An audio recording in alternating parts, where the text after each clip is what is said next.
문재인 정부 당시 정부 출연 연구기관이 작성한 보고서에 대북 제재 우회 방법을 모색해야 한다는 표현이 적시된 것으로 확인됐습니다.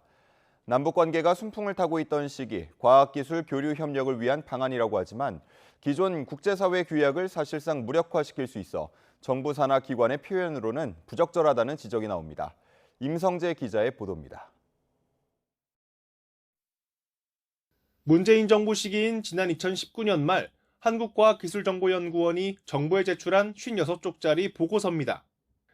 연구 세부 과제명은 한민족 과학기술 정보통신 학술대회 개최 기만 구축으로 1년 동안 정부 돈 3천만 원이 투입됐습니다.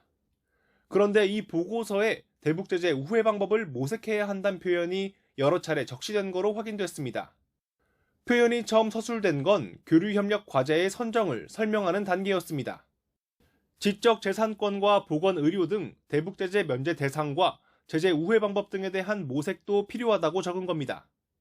바로 윗단락엔 2016년 1월 북한의 4차 핵실험 뒤 유엔과 미국의 대북제재 강화로 과학기술 교류 협력을 명시적으로 금지했다는 내용이 담겼습니다.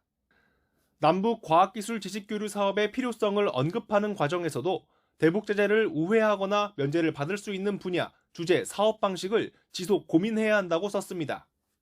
이렇게 되면 대북제재의 실효성을 낮출 수 있어 국제사회 신뢰 문제로 번질 수 있다는 우려도 나옵니다.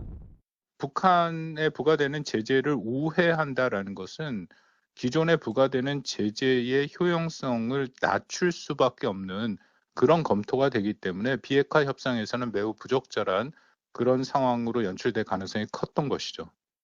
과기부 측은 해당 보고서와 관련해 진행된 후속 사업은 없다고 밝혔습니다.